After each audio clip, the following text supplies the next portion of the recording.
Hi everyone.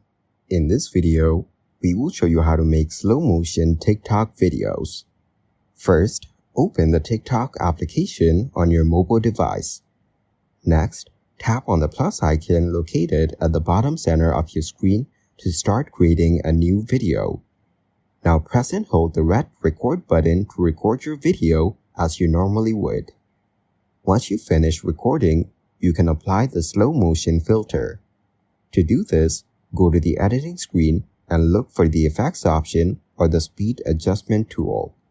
Select the slow motion effect to make your video playback slower. Alternatively, you can set your recording to slow motion before filming.